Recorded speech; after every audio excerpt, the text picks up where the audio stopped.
Oh, what's Gucci? You too. Y'all see, we are all the way in the building. I'm talking about full effect, fully live, marvelous Bluntz. We are live today on Thursday. If you haven't already, y'all know, man, smash that subscribe button. Go crazy on that subscribe button, man. We appreciate the love, dog, that y'all are giving us, man. Especially on the Guardian stuff. We got a lot of comments. People loving the Guardian. Some people hating nerd culture. I'm gonna tag you. I'm gonna cut this in here so you know, because you hate every freaking Marvel film. I'm literally gonna set up a debate. I literally DM him and said, me and you are gonna set up a debate. Me and you gonna assist me and you, nobody else. And we're gonna see why you hate Marvel so much. You're gonna have to explain why you hate Marvel. But we are here for Marvelous Blunts. We are here for some Marvel love tonight, but we are full house here. We're gonna go through everybody. Then we're gonna start with Coons. What's going on? Not much. I'm good, man. How everybody? Good. Everybody's Gucci, I would hope. Yes, sir. Torian, what's good? I am great. I'm ready to finally discuss this movie. I can't believe it's been almost a week since we've seen it. Dang, I didn't even think about that. Sheesh. Time flies. Even my weed man talking about his health bad. So, bro, y'all gotta take time seriously. Like, I was shocked when he told me that today. I'm like, you all right? I was like, you good? I was like concerned. Like, hold up, bro, you good? He's like, nah, you know, he's getting older. I was like, okay, man. But he be coming though. No. Speaking of keeping it coming, Tone, what's good? Tone, what's good? It was good, y'all. I'm so glad to talk about Guardians. So I was waiting, man. I've been talking about it all day at work. I mean, all week at work. So me and my executive chef, you know, he loved it. So he was like kind of saying stuff. So he was super excited about it. So okay, Guardians. Everybody is loving Guardians, man.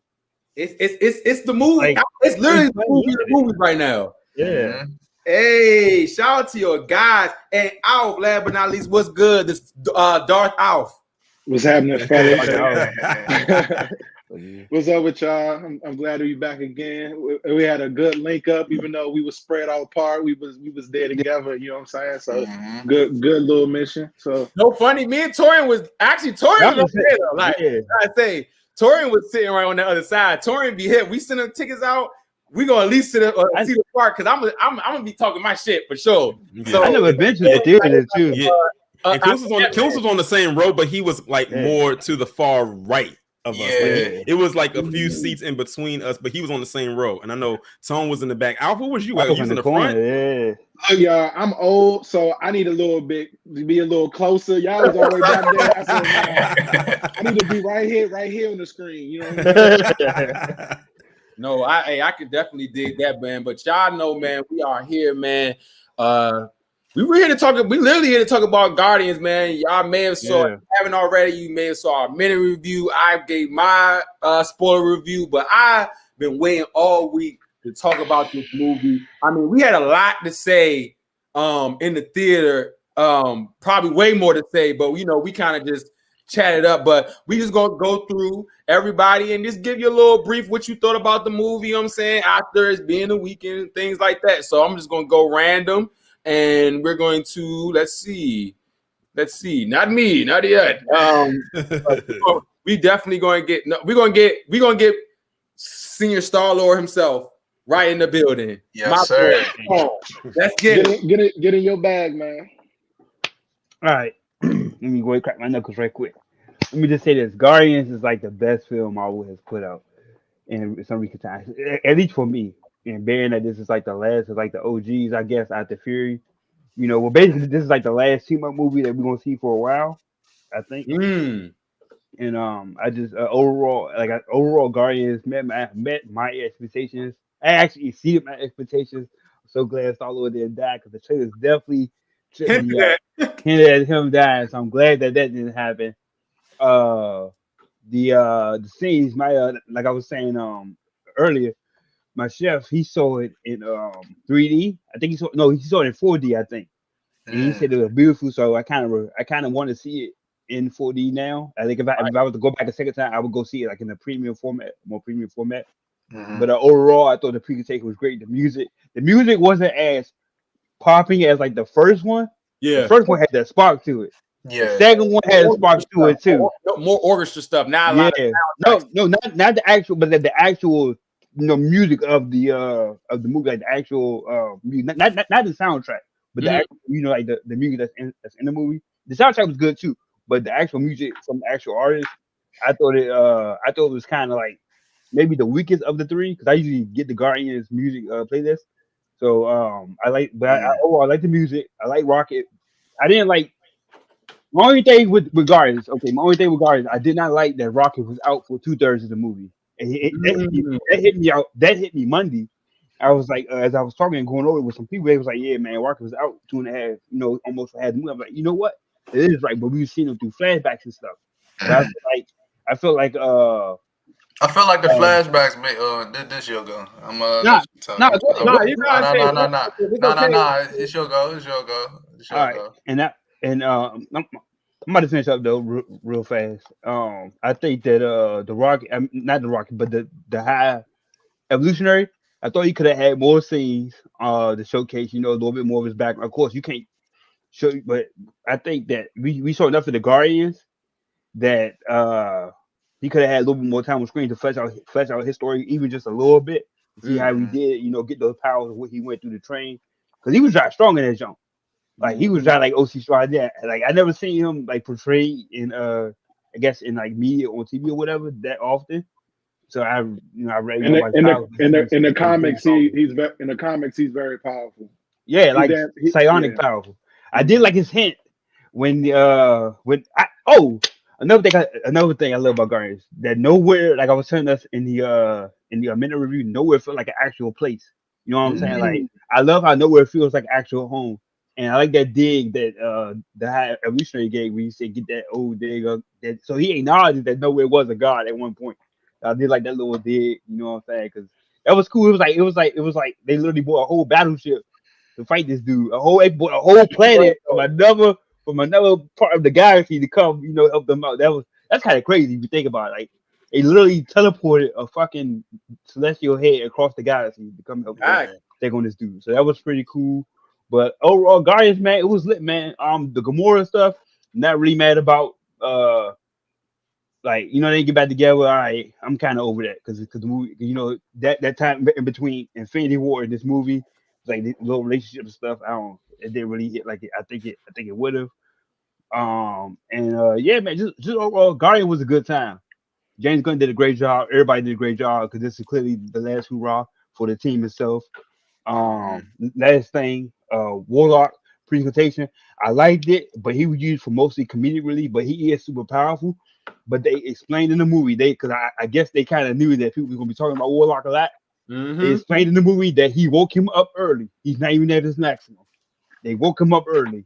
I think that was a Disney thing. Like I think James Gunn had to retcon what was going on because I think Disney was like, yeah, put Warlock in here, but it's just like for what? And then it's just like, all right, I'm gonna try to make it work. Because when was Warlock introduced? He was introduced in the second Guardians, but he was in the cutscene. Remember the cradle? He was like, the cradle. He cracked the cradle open, and he's still a baby. He's technically still a baby.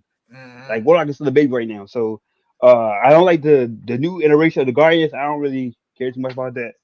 The teaser scene with Star-Lord returning. I'm glad to get him his title. So now he's the legendary Star-Lord. That was pretty cool. They gave him his title. Fuck with that shit. And it's a wrap, man. Guardians 3. Liddy, I will be purchasing that hard copy. Definitely can't wait for that.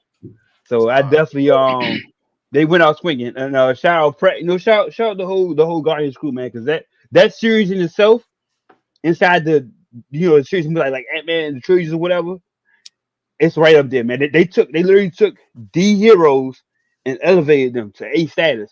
A status, literally. Nobody cared about the Guardians until they brought them out of fucking nowhere. Facts. Normal people don't. Wow. Literally. Wow. That's the guys. They can't tell you. So that's just though. I was just, I'm just happy. So that's my favorite team, and that's my spiel about Guardians. Sorry, that was a little long, but I definitely. I'm glad you get that out, man, because I feel like it deserves that praise, man. So we'll go. Rocket, Bradley Cooper, did his thing. Like Rocket, I really felt like Rocket was like here. I mean, I'm not mad about not getting a Groot story. I don't really care about Groot. He's a treat. Okay. He's a treat. So, it's crazy you said something real quick about Groot, and I'm not gonna take. I got this from somebody on. I think it was Screen Crush. I think I was watching it, and this is just like a thought that he had said. I think he heard it from somebody else, and he was saying like how that moment where Groot said "I love you," spoiler. They were just letting us actually hear what Groot's audio. You know what I'm saying? Like it wasn't like him actually saying "I love you," but it's what I sound like. Yeah, I got that same take, but I'll let you know what I'm saying. No, I was like, when I thought about that, I was like, yo, that's pretty deep right there. That's what James Gunn was going for. Yeah, I can see it because of how they showcase how Gamora was finally able to hear him. It's like you growing with him and being connected to him, so you can know what he's saying. Since she was so devoid and so like not accepting of who he was and the connection. That's how Star-Lord was at first. That's how he was at first. He didn't rock with Groot at first. Yeah. I also liked how I like the curse in the movie. I'm not gonna lie. I'm not gonna say I did not expect so much curse. Get the fuck in the car. I was like, Hold the fucking door. Because open the fucking door. Because like they allowed them to have they allowed them to have that. They allowed him to have that one F-bomb in there, and that F-bomb worked though. That's Joe. I looked at I was like, hey, bro, get the fuck in the car, bro. He was mad as shit. I was like, yeah. The fucking door. Did you say open the fucking door? No, because he said open the fucking door. Open the fucking door, bro. I locked it. She was like, "What do I do now?" And he's like, "Open the fucking door." Like literally, answer. I was like, I would say that. Like, open the. Yes, yeah, I would say that. 100%. That shit was funny as shit. So definitely one of the best movies. F-bomb and Disney. We're gonna come back around for the score though. Yeah. Coach, you were adding on to something that Tom. Oh, okay, never mind. Let me see something here. Star-Lord power, but you said you were adding on something to that something that Tom was saying, but you can give your spiel too. Yeah. So first off, I enjoyed the movie a lot. Like I know you said we're gonna get ratings later. I'm gonna just say off top, like do your thing. This movie flawless, like 10 out of 10. It hit on every level. The writing was there. It's a good story, beginning, middle, end. The emotional components, I did not expect it on this level. And the way that they displayed it in different ways, like how they started off with Star-Lord being drunk, and like you could just tell the emotional weight it was putting on the team, especially when Nebula put on the bed and they was like, again, he's drunk again. You could see the weight. And you could see how hyper focused he was on saving Rocket because he felt like I already lost someone that I love. Right. And if you think about his life, he lost a lot of people. So it's just like that scene where he was pretty much had him on the defibrillators or whatever he had him on, and he was just like, no, I'm not giving up. Great scene. I felt that so much because it like I didn't cry during this movie, but right there it's just like almost I feel you. Like I'm not giving up on my friend. Like I'm not losing him. And I love the pacing of everything. Like James Gunn has a way to hit you with an emotional scene and then still put a joke, but it's not corny. Like it feels real. It feels natural.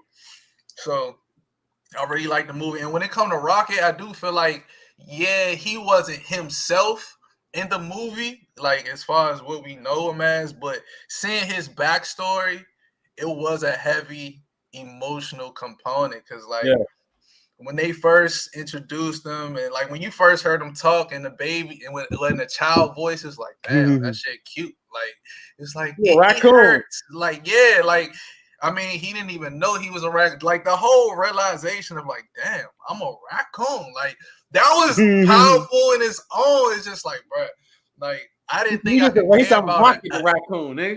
Yeah, bro. Like that. It just this movie had everything. The fight scenes. Like that hallway scene was crazy. Like the hallway scene reminded me of the Black Widow jump. I mean, that first time, man. It reminded me of the Matrix or something. Like the Matrix. So, like, bro, I just felt like everything. This movie wasn't missing anything. The jokes, the writing. Everybody had their own moment. and it's a great story. Like it doesn't need, you don't, like, you can watch. I mean, of course you need some backstory, but like this movie on its own don't need nothing else to make it good. Like even the dog, like Cosmo, like that whole bad dog joke. I thought the bad dog joke was a little but it worked. Like that scene when they was playing poker and shit, it's just like, nah, that shit was fire. Like it paid off, and like I really like this movie a lot. 10 out of 10, man. Like, hey, shout out to that, man. Hey, shout out to that rating, man. Hey, shout out to Yondu. We got the Yondu sighting too for the last. Yeah. When Cracklin needed that inspiration and he saw Yondu right there. Yondu. I'm like, man, y'all rapping, and you gotta think about this. When you said the thing about Rocky, when you said, like, I heard you say something about, like, you know, you didn't mind he wasn't in the movie. I feel like if you really think about it, Rocky has been in endless movies, and finally we get a movie where you're like, this is why Rocky's here this whole fucking time. Yeah, this is why he's with the Avengers. They didn't leave Star-Lord. They didn't dust him. You know what I'm saying? Yeah. So I think. We're gonna do predictions later. Nah, man, I do want to say I was watching this review, listening to this review, and they was talking about how the movie started and how it ended. Like how it started with like the little Sistine Chapel and the painting of Michelangelo. Well, not Michelangelo, but basically we touched the fingers. God. Yeah, and it was the same thing with Adam Warlock because it was Adam touching God. Like I don't know if he thought about it that deep, but if it really is that deep, it's just like, nah, James Gunn fire, bro. He's the GOAT for that. Disney tripping, bro. Well, Star-Lord did give up his godhood. Well, it was another biblical reference, and then I don't know if anybody saw it, but it was the part at the end when they released all the animals. It was like Noah and the ark. Yeah, that was like I caught that instantly. I said that was a Noah and the ark reference of getting all the animals onto the ship, and the ship was the ark, and the animals were getting it before the flood. So I said that one stood out. And the piggyback off Torian. I noticed that because I just recently watched again. And I said they better get all them animals on there because you don't want them animal rights groups to give you a call, Disney. Hey, James Gunn. James Gunn, like they said, you better get them all on there. He wrote him a letter and said thank you, like for what him actually represent animals in the movie. Like they actually wrote him a letter. So that's why I was like, I'm glad that worked out. But Kuhn said it was fire. We just gonna go right down the line. Boom, Torian. I like that shirt. First of all, disclaimer. Torian saw this for the first time with the gang. He did not. For once, I didn't see it ahead of time. So I said, I said I'm gonna start doing that going forward. Like whenever there's like a link up, I'm gonna start doing it and not seeing it ahead, even though the temptation is there. Hey, look, y'all. We all know he worked for Disney. Don't let him throw y'all off. You gotta trick us. Look before Torian go. Torian just looking at me all shocked, like, wow, that happened. I'm like, in my head, I was like, you don't seem too excited for that part. But nah, do your thing, Torian. What did you think of that joint? But nah, I really, really did enjoy this. And let me tell you, this was probably one of the hardest movies for me to avoid spoilers on because I follow people who do like movie reviews. So I was like getting to the point where I couldn't even click on my subscription page because I just thought I was going to get spoiled by something. But luckily I wasn't able to get spoiled by anything. I even put it in the group chat and said I almost got spoiled by something. I said, thank God that it didn't spoil anything for me. But I really did enjoy this movie. And like I was telling y'all at the theaters, I can see why they waited until the third and last movie to do Rocket's story because his story is so dark and they came in so light and so like lighthearted. And I'm glad they waited until the end in order to do it. His backstory was a huge payoff for the entire series when you think about it in hindsight. And when I did my review, I had put into the title, I said Rocket is the heart and soul of the team. Because when you think about it, everybody was rallying around him to try to save him. Like every mission they did in this movie was to save him. And I'm glad that even though we didn't get him in real time, we got his backstory in between. And it was a very dark and sad backstory. And it was so sad because, he was there, he had made friends and then they all got killed like all at one time. Like if anything, I'm gonna be like, I didn't shed a tear, but I'm gonna be honest, it was right there. It was sitting right there on the line, like at that part right there. Huh? On which part? The part where they killed his friends. Yeah, I ain't gonna hold you though. Even when they was giving each other their names, yeah, I was just like, dang, when they was giving each other, their names and everything. You knew they were gonna get off right there. And it's like, and it's crazy because like Rocket was so intelligent, like the high evolutionary made him too smart, and he realized that was an error, and he couldn't have that error go forward. He said he just wanted to create a hybrid race that wasn't too intelligent, but Rocket was too smart. And all those other animals were too smart, just like him. So they had to get rid of him. And when he came back and said they're going to kill all of us, he put that stuff together to make a whole card key. Right. With scraps. I looked at Les. I said, nah, he that nigga. I said, nah, he that guy. I said, no, Rock is the GOAT for real. He's the GOAT. He's been doing this for a minute. Yeah, he collected with scraps and made a card key to release all of them, and all of a sudden they came in. But then that part, it was another reference too. How many of y'all seen that movie Silence of the Lambs? Briefly, but I never seen it. The name. Listen, I'm gonna just say right now, watch that movie. That movie is a classic film. You heard the character Hannibal Lecter, right? Yeah. Okay. Yeah. I know. Yeah. Hannibal Lecter, Silence of the Lambs. That's basically what it is. Is this Hannibal Lecter eating people or something? That's basically what it is. Yes. Yeah. It's a play off of Cannibal. Like Hannibal the Cannibal. That's what they call him. But the reason why I said that is because it's a scene in the movie Silence of the Lambs where one of the bad characters in the movie, because it's two of them, has a victim down in a well, and the woman starts screaming, and the character at the top of the well that puts her there starts imitating her screaming. And when I looked at the scene where Rocket is crying out and then High Evolution mimics that, I said that's a Silence of the Lambs reference. So y'all need to watch the movie. I need to watch that to understand. I'm telling you, that movie is like a mixture of genres. But you can see why annoying. You can see if you watch the movie, you'll see. Oh, I see what Torian was talking about. But that part when Rocket went crazy and was scratching his face up, he did it to his face. Yeah, I was like, so that's why why his face looks like a mask, because he basically carved his face up. Yep. But yeah, I like the whole like I said, I would say like the weaker part for me was Adam Warlock, but like Tone said, I'm glad they explained that he wasn't done being created. He still had the mentality of a child while looking like an adult. Even though the one scene that I did say that I liked him in was when he was trying to fly to save his mother. That sound effect that they used to have him fly was a nice sound effect that they used. It reminded me of Man of Steel. It reminded me of Man of Steel when Zod threatened Superman mother. I like it. I like Warlock's flight too. I meant to say that. Yeah, the way his flight looked dope. I did like how his flight looked. I like, listen, I had said this when we was in the theater. That one shot hallway scene was flawless. I said finally we have a scene where the whole team comes together and they take out their ops. Like that was it was all one shot. The part that got me though, and Pav, you was like, your reaction was priceless because I was right there and I heard it. But the part where they were fighting and they knocked Nebula's head all the way back, and she was like this and kept on shooting. I said that was dope. That was dope right there. And I said the way they were maneuvering and how they were all working together. I always liked how they do the one shot thing. They even had Mantis in there kicking ass. She wasn't just doing the thing of just touching her power of touching people and making them do certain things, but she was actually in there fighting too.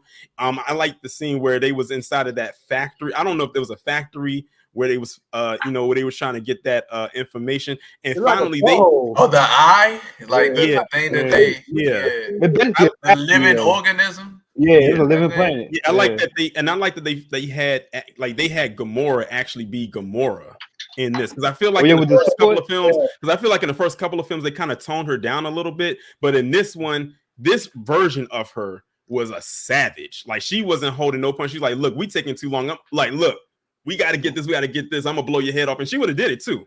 Like she was all for it, even though she, of course, doesn't remember anything, because this is a whole different version of it. And I'm glad they didn't do the cliche thing of saying, "Oh, I remember. Oh, something just clicked and something just triggered. Now I remember." I'm glad they didn't do that. I'm glad they kept it right there.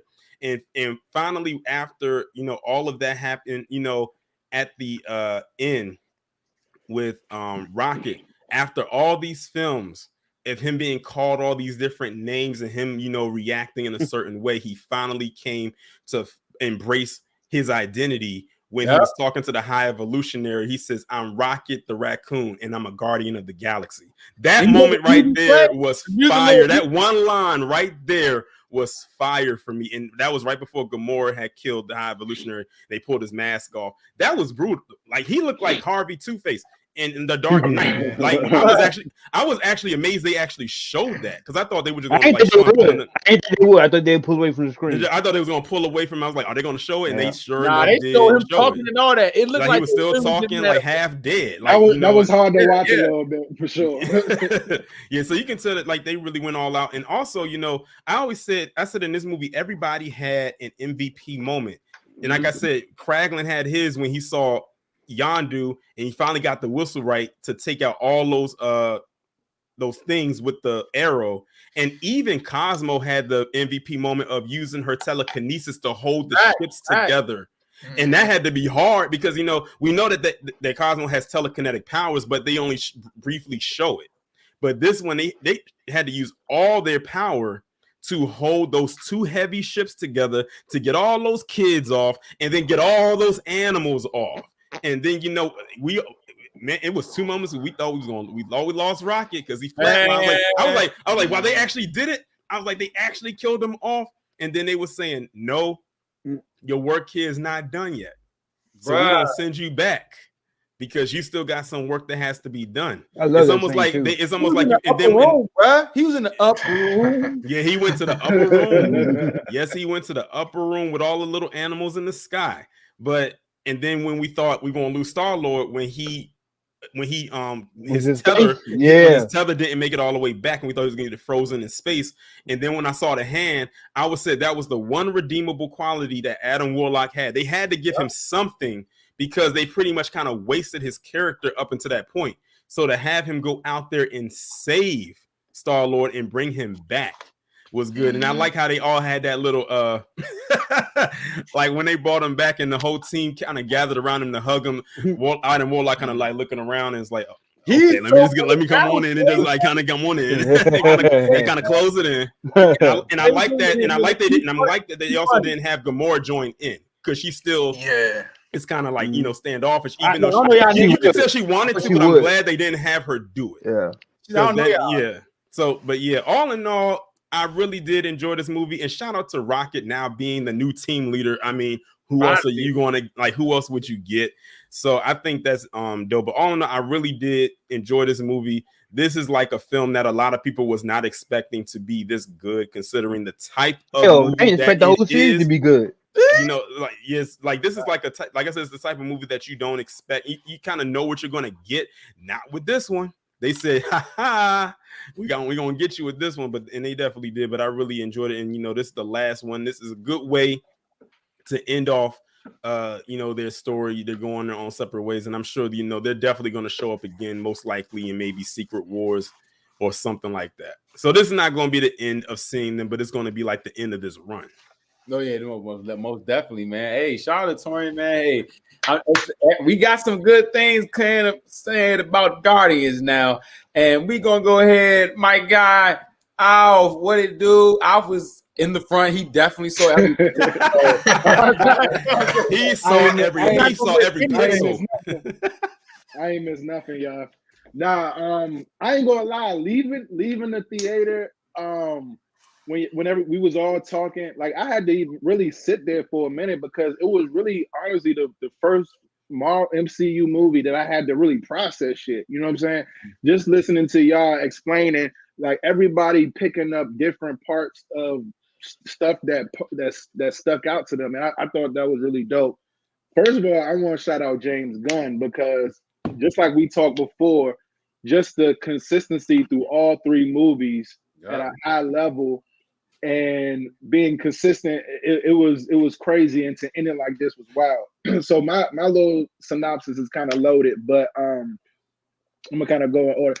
When I came into the movie, I really wanted to see how my focus was really going to see how Nebula and Rocket's relationship was, because I think it was either Torian or Tone that spoke on it when they were back in Infinity War, because they were only two left out the Guardians, and you could clearly tell that Endgame, I'm sorry, that there was just them two that had a real relationship together. Like when they in the beginning of the movie, it was Nebula and Rocket holding hands in the beginning, so they were really all that they had. So I really wanted to see how those two meshed throughout the movie, but I really liked how Nebula's growth throughout the movie, how it grew. In the beginning, I think it was Adam Warlock threw an arrow through her heart, and you could see throughout the whole movie and previous movies that she really don't have a heart. You know what I mean? That was everybody's main little problem with her, that she wasn't empathetic to what was going on. She was just kind of like there just to hold shit down. And at the end, of course, she was accepted by everybody, and she showed she was really sympathetic to everybody. Somebody spoke about the tear moment. To be honest, for me, it wasn't really the animals dying. That was important too. To me, it was really the part where Rocket was telling, all his friends, "Oh, we're going to go see the sky. We're going to go on a rock. We're going to fly." And then what was the villain's name again? I'm sorry. The High Evolutionary. When he was sitting on his lap, and High Evolutionary was like, "What the fuck? You ain't going nowhere. Like you done." And that shit, I was damn. You know what I'm saying? And then, can we just say before Alf goes any further, that the High Evolutionary is one of the best villains that we've seen in the MCU? Yeah, you know what? Yes, yeah. Like he was a psycho, a sicko, he was a always sociopath. Yelling. He was like all the dark negative, all the dark negative things you could think of. Yeah, that scene when he kirked. When the lady was like, "For God's sake," and he was like, "There is no God." He said, "There is no God." Hey, and then when he saw they all turned on him, and he said, "Ah!" But he killed everybody and killed everybody. Hey, that was I agree with him. He probably almost killed himself in the process, but he didn't care.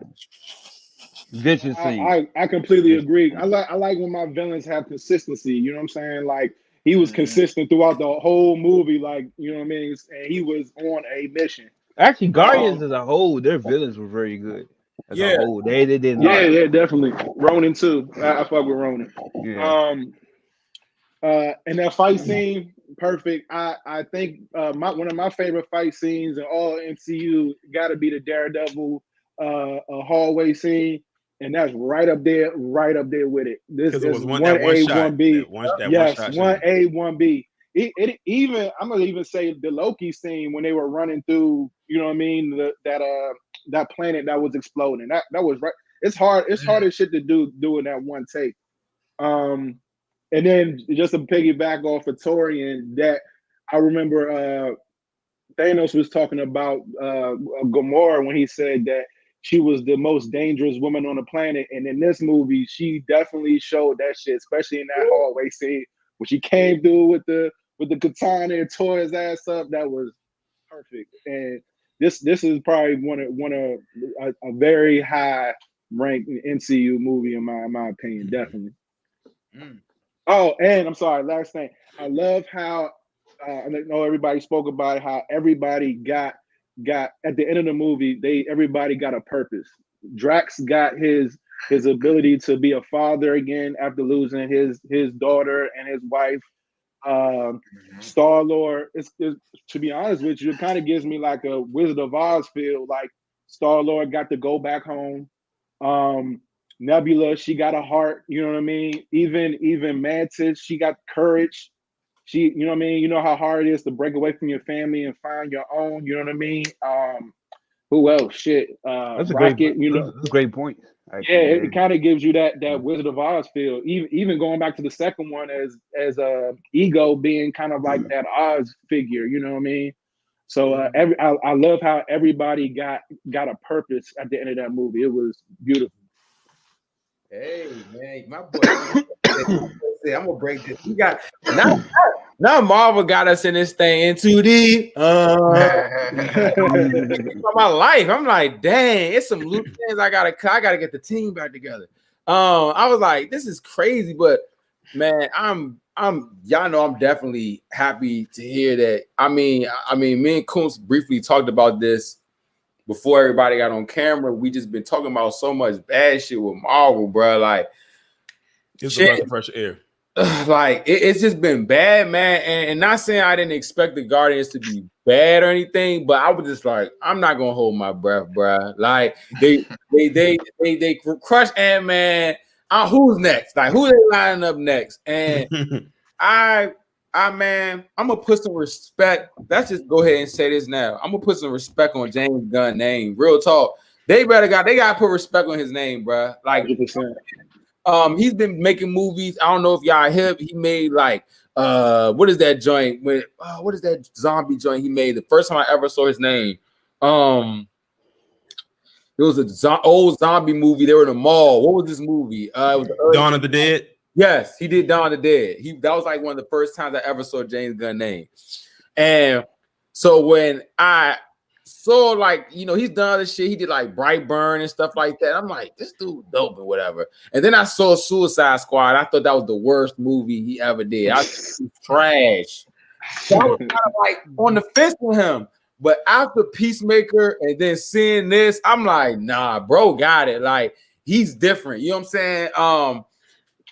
I really like I know everybody may have noticed. I like the fact that they did the intro with the Guardians intro. You know what I'm saying? Like with all the Guardians, they showed their little flash, like for the Marvel thing, and you know they let you know like this is their movie. You know what I'm saying? Like this is their time. This is the show. Like this is their movie, and I really did like that.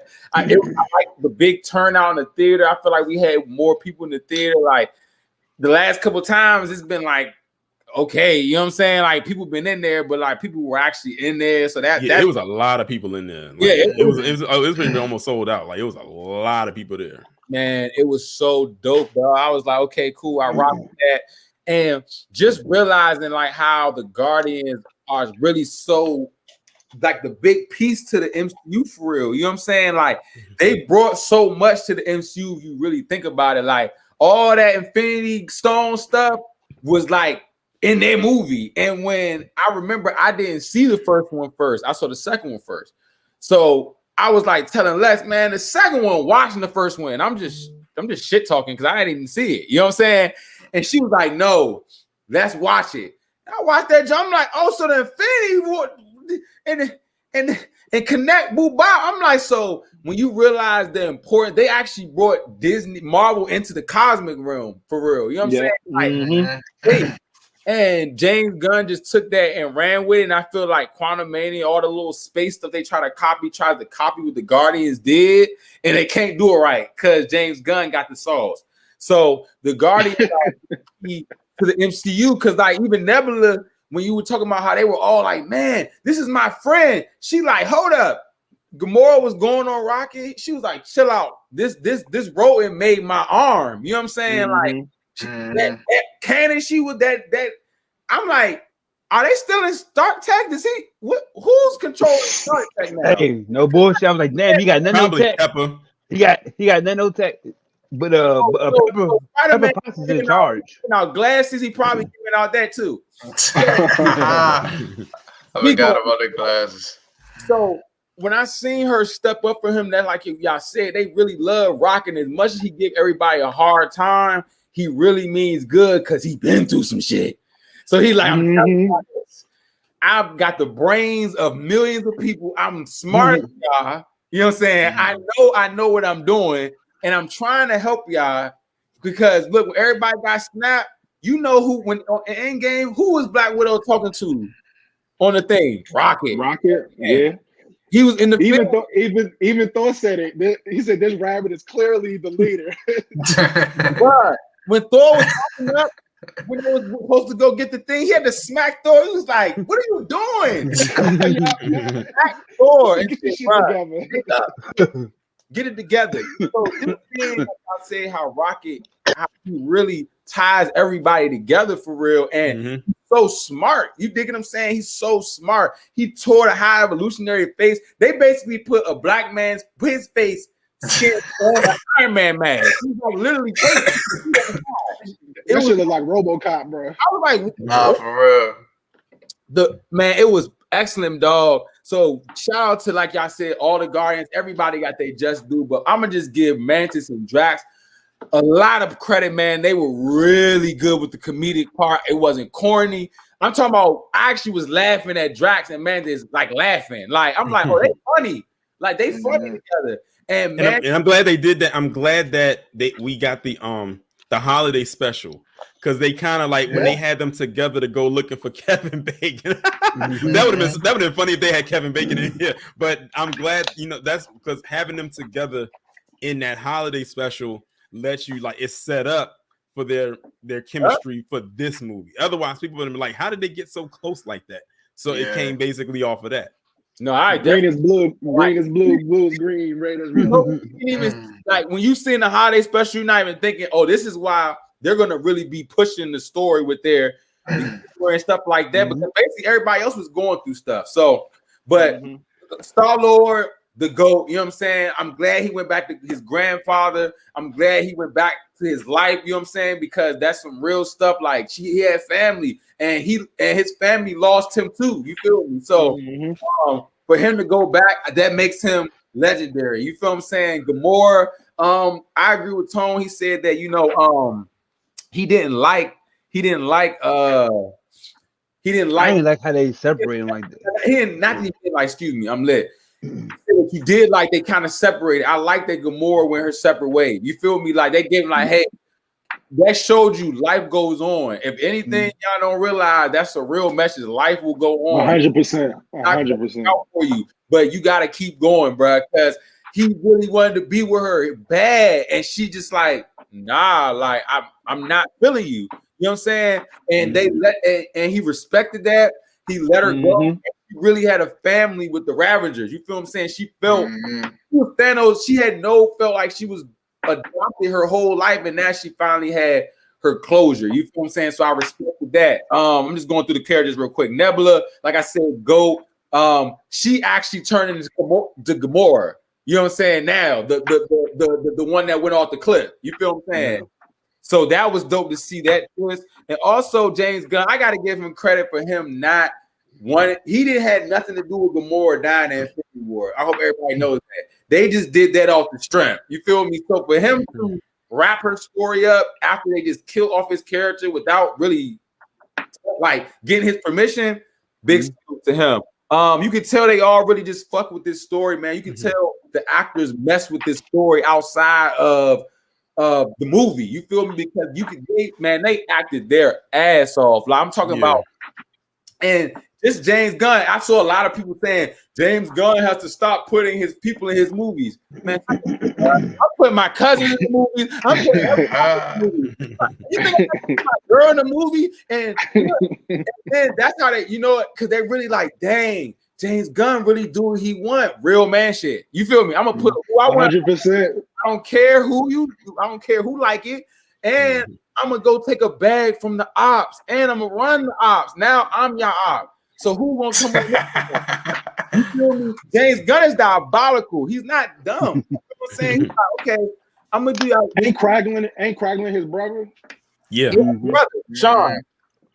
So you see what I'm saying? I'm like, people saying he shouldn't have did that. I'm like, bro, why would I not have my wife in the movie and she gonna get a bag? She gonna get a bag? What you mean? She get her own bag. At least she's showing up. It's these joints on IG that just want to get flown out. At least think about it though.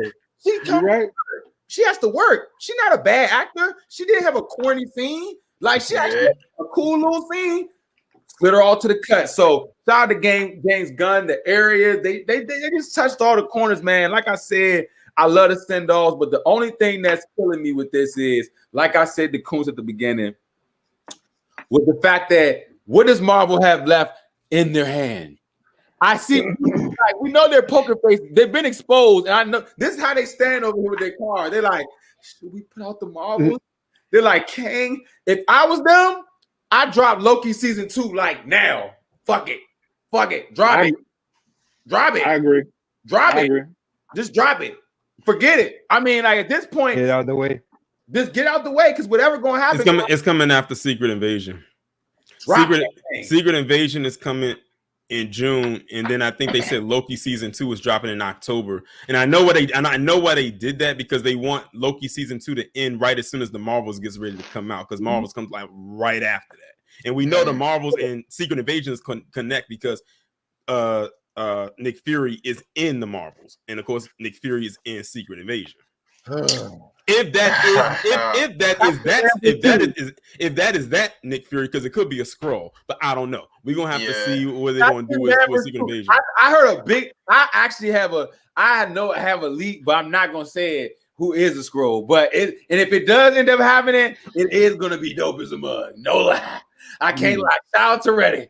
But I'm just gonna let y'all know this. If the twist is what I think, what I saw, I was like, I don't know. They might be back with one. I don't know. But I ain't gonna say anything on that. But overall, like I said, 10 out of 10. I love the Guardians. We all love the Guardians. You know what I'm saying? If y'all, everybody who's seeing this video now, let me know. You know, I'm gonna clip this up. Let me know what you thought of Guardians in the comments below. Again, after this clipped up. But y'all know we got to go right to it, man. After this conversation, before we get into blunt talk, let's give the score real quick. Score. Lighters up. Score. Yeah, lighters up. Do. I already said 10 out of 10. I ain't even got a lighter on. 10 Perfect out of 10. 10. You know I got to put the flashlight on. Yeah, Perfect 10. Lighters up. Super marvelous blunts lighters in here, man. Go ahead. Oh, I have a prediction. Oh no, add blunt talk. Add all this segment. We're gonna go crazy, y'all. Blunt talk with Marvelous Blunt. So let's get it started, man. So we're gonna talk about whatever topic you want to talk about. Tone, you got the floor. Prediction. I got a prediction, right? For start, I think that he will be initiated into the next wave of the Avengers. I could see him because he's back on Earth now. So like, you know, what is his purpose? That like he's still Star-Lord and he's coming back. So he has to. They said he will return. That's the only capacity I can see him returning as like an event, as like an official like Avenger.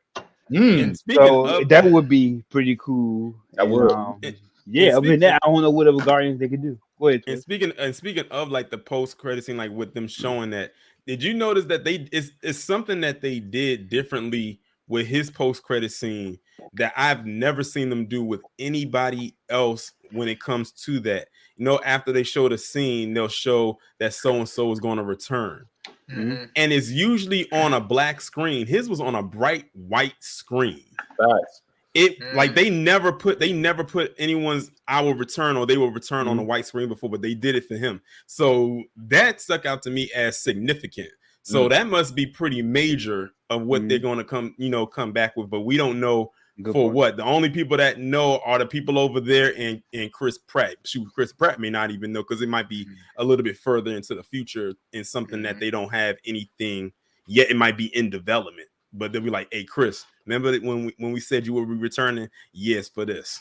So I don't know about y'all. But I don't know about y'all. If I don't know if I was a part of the MCU and they gave me that call to say here's your character going to be right here, I would be losing my mind. You would probably I would put tape around my own mouth, muzzle myself to avoid saying anything. I will put my hands together, not to tweet anything or put anything on the gram, to avoid giving any type of possible spoilers because of the pure excitement of it all. But we shall see what it's going to be.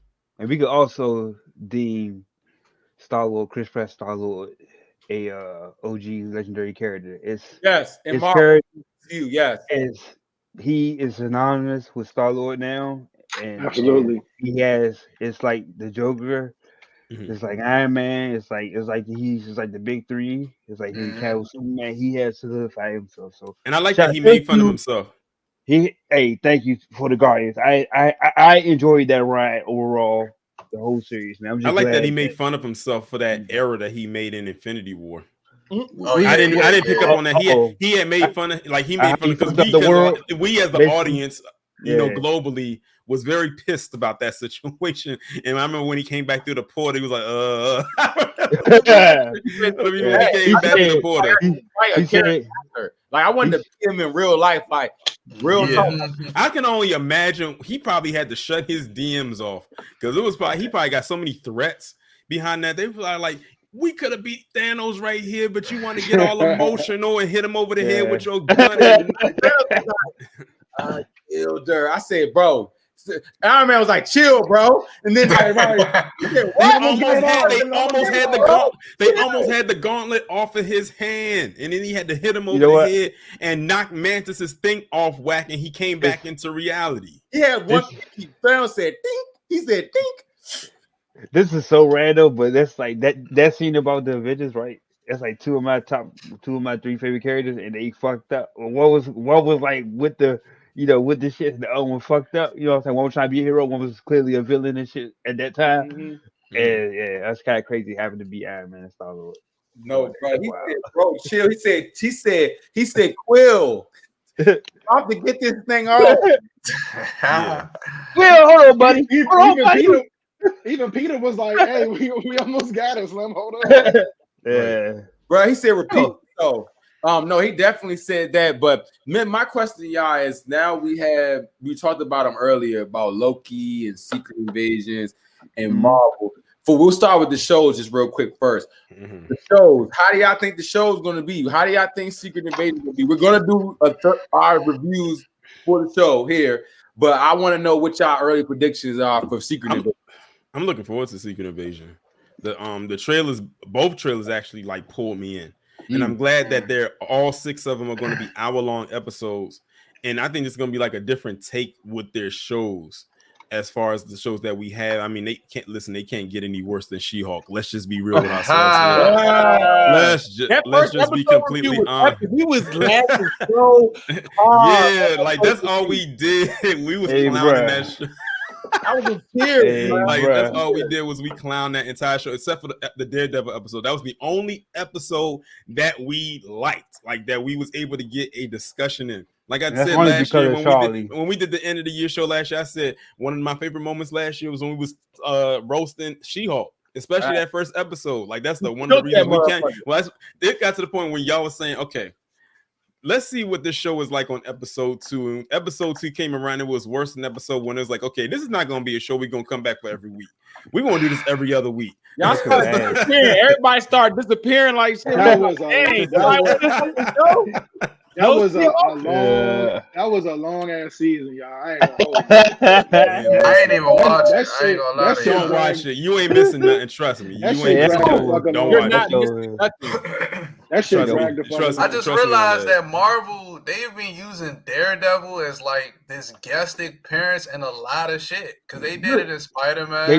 They trying to bite off his popularity, and they know people fuck with Charlie. And they're basically saying, here's Daredevil. We saw him in Netflix, but now he's officially in the MCU. So they like dropped him in. And the Reddit, we are tired of it. I told them. I warned the Daredevil Reddit. They went on me. They bashed me. The mods DM me. You don't want to start any arguments. I said, bro, I'm just speaking the truth. You know what I'm saying?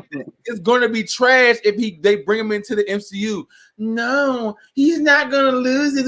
All these nerds was telling me that I was wrong. You feel what I'm saying? I'm like, bro, y'all not listening to what I'm saying, bro. And what happened? I rest my case. And speaking of Daredevil, like to be more like on a serious I guess you could say a serious topic. Blade, well, so far, it's definitely gonna be more. Blade and Daredevil have officially shut down production temporarily because of the writer's strike. So there's gonna be some more. It's gonna be some more pushbacks. The writer's strike officially started on May 1st.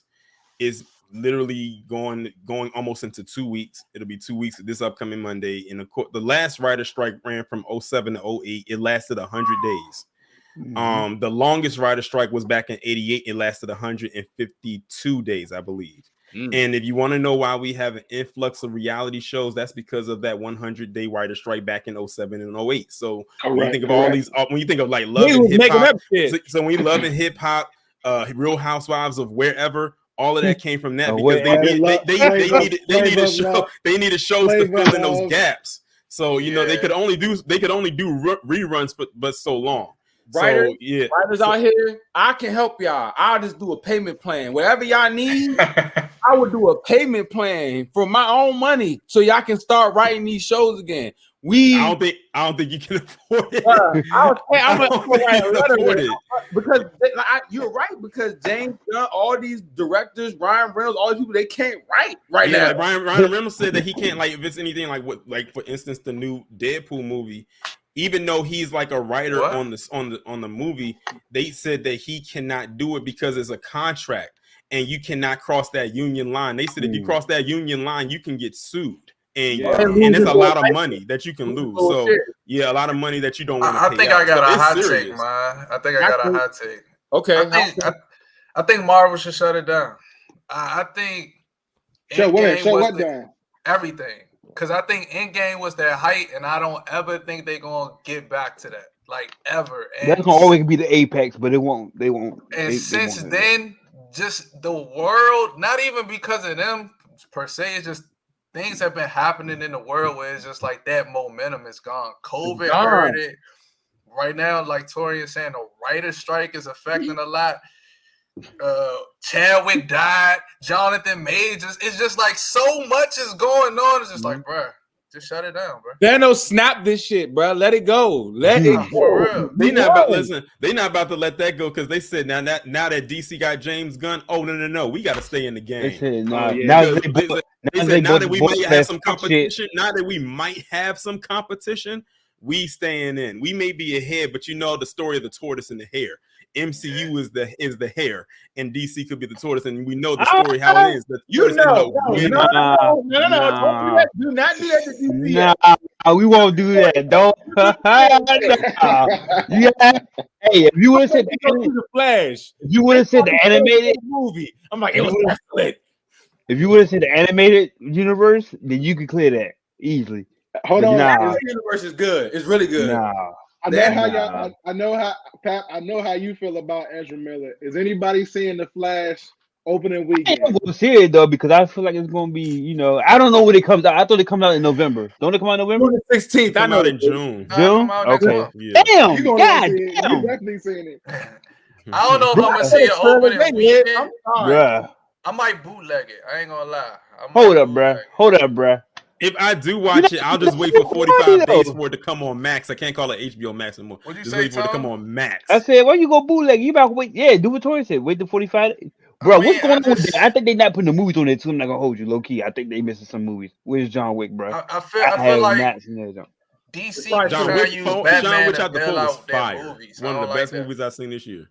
Facts. I'm saying it's gonna be on HBO, right? Because it's been 45 fucking days. Don't they got the contract for the Wick series? I don't know. No, it's been on Paramount. It's quick fact. John Wick has actually made more money digitally than the movies. Like after it's made like a lot of money. Yeah. So that's why they haven't put it on yet, because people are like renting it and buying it. Okay. I can believe that because I haven't seen it nowhere yet. And they even took a lot of money. John Wick on Peacock. Go to movies with a 3 and 2 Z's. I refuse, bro. Hey, read that joke. I rather read that joke, bro. Huh? I said I'm be watching the Flash on the TV like this. Yeah, wow. But you know what? Actually, is going. You know what? I think the movie that's going to be the sleeper this year for DC is Blue Beetle. I think that's going to be the sleeper because a lot of people don't know that character like that. But the trailer actually kind of sold me. But a lot of people from what I've heard from those who are in the Hispanic or Latino community, however you want to put it, they said the only thing that's going to hurt this movie for them is George Lopez. A lot of them do not mess with George Lopez at all. They do not. They have it's a sector of them that have a disdain. And I forgot what it is he did. It was very public. And it was something I don't know if it's something he did or something he said that pissed that whole community off. He basically shut down another Mexican comedian that said that somebody compared him to George Lopez and he was just like, fuck that. There's only one Mexican comedian, that's me type shit. You know what I'm saying? Now and they didn't nobody like rock that. with And him. they didn't like that comment, and they haven't really messed with George Lopez like that ever since. They like SpongeBob parents. So I would say if anything hurts that movie, it's probably going to be him. A lot of people were saying like, why did they even cast George Lopez in this movie, considering that this is one of the first movies ever that has a pretty much predominant Mexican Latino cast. They said they could have cast any other Mexican person to play that part. Based on the trailer, they could have. They knew Lopez would get a reaction. It was for marketing purposes because he's the bigger name. Yes. Even though he's not the lead character, but he's the bigger name. Yep, so it is. And I was gonna say they kind of play up on that because it was a lot of fire about him saying Batman was a fascist. People was mad about that. Yeah, people was mad about that. I saw that. Don't say nothing. When I saw that comment, when I heard that comment in the trailer, I said, "Oh, here come the think pieces." They typing it up right now. They about to turn that camera on, and sure enough, that's exactly what happened. Funny as shit, bro. But no, keyboard. Writer strike / Marvel hot take up right there. One thing I do agree is that they should pay them people because a lot of them people make some great things that we see today. Writers are not paid a lot. They be the people that's in the movie be living in mansions and they be living in sharing rooms and shit. You feel what I'm saying? Real quick, Pat. If y'all really want to see, and the writers, but also the VFX people, they don't get a lot of love either. Yeah. If you watch this episode of Rockstar, what's it called? The Rockstar. It's the Rockstar channel on YouTube. New Rockstars. He basically did an interview with one of the VFX guys that was on that did Loki, and the detail it took just for not the shit blowing up, not the world building shit, but the TemPad shit. All his job was to do the TemPad, like the little digital like interfaces. That was his whole job, and it took months just to put the screen on this little TemPad or on the monitors or even miss minutes. That shit takes time, bro. And these motherfuckers aren't paid like they should be. 100%. And it's a trickle down effect because see how it's a writer strike now, but then it goes on long enough, it's going to turn into something else. Because I was reading an article on Deadline that literally broke down everything from television shows, late night shows, game shows, soap operas, movies, how it affects the overall economy. All entertainment. It literally is all connected. And if this stays on for a while, it starts to trickle into other little economies as well, even outside of Hollywood. And the thing is, they're predicting this strike can go longer because you got to think the last one, you were still dealing with DVDs and Blu-ray. This one you're dealing with streaming.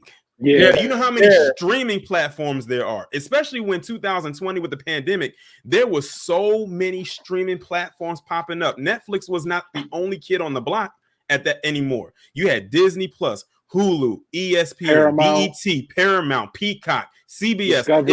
It was literally a different streaming platform popping up every month for that whole year.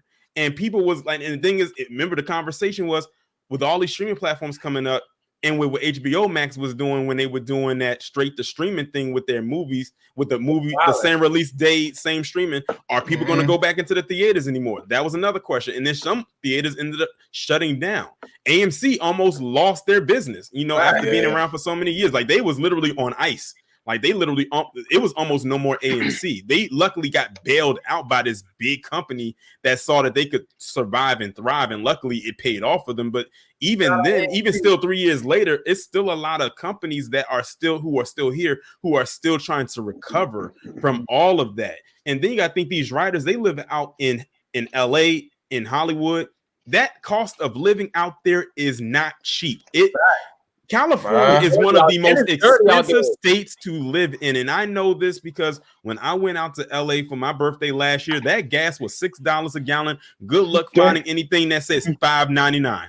It was expensive. When I had my rental, when that gas got halfway, I was at the Shell gas station, which was not far from the hotel I was at, because I refused to have that gas go all the way down to damn near E, because it will cut you off. It will cut you off. If you have to put over $100 in your gas tank, it will cut off at 100, and you have to put your car back in to continue to fill it up.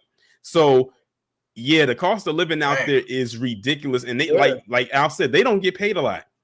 A lot of them have roommates. You'll be surprised by how many writers do not live alone. Like they have to live and share rent with other people because they don't get paid much. You got to think at a time. Remember back in the day when we used to watch sitcoms?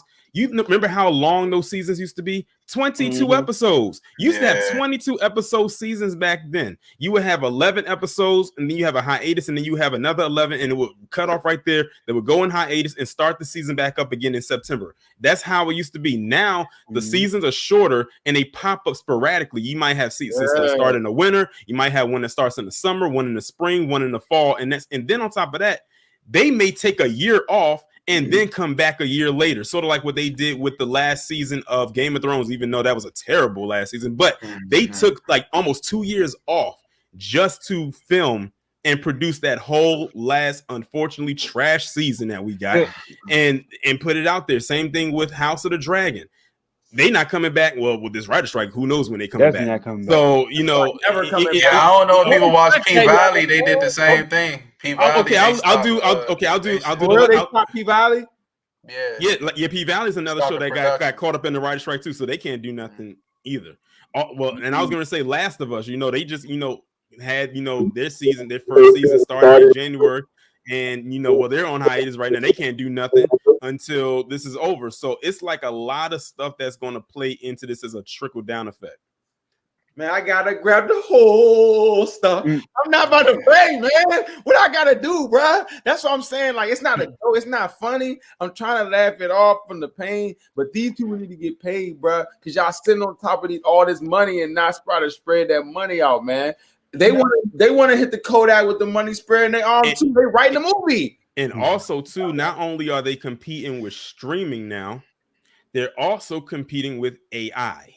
Because now they're saying that there's a lot of artificial intelligence writing these scripts. A lot of robots going on. Like they're putting AI in these rooms with human beings to help write these scripts.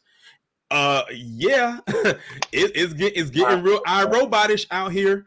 It really is. Bro, niggas doing Drake. Bruh, I know somebody literally was doing.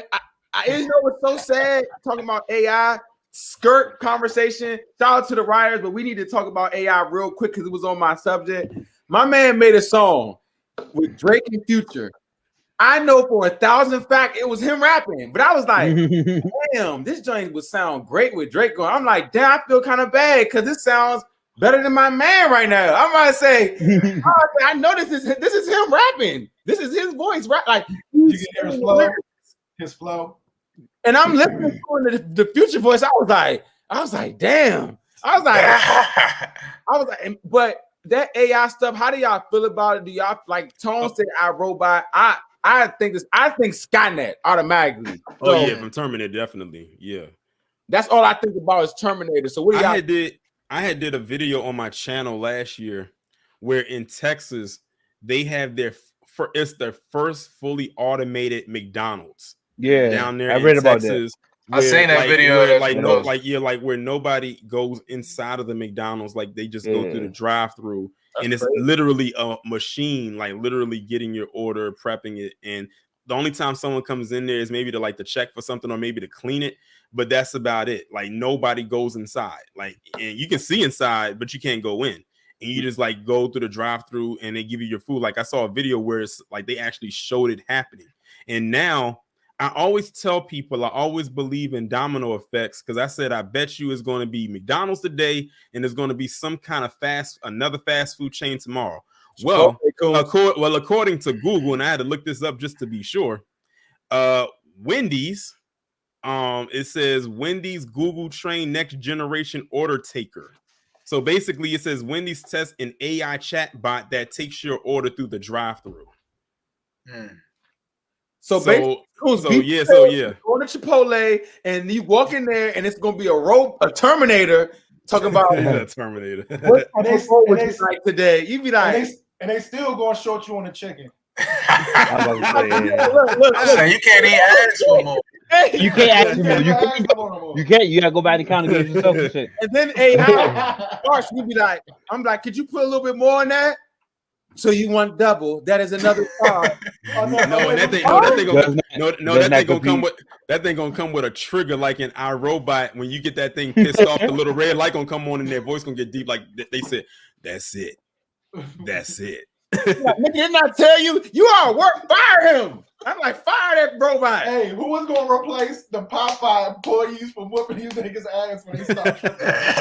They're going to be fighting the robots? Like, what's up? Could you imagine if they had the robots in the Popeyes during the chicken sandwich craze? That would have been crazy. Iron Man spins out his little fleet. Imagine that and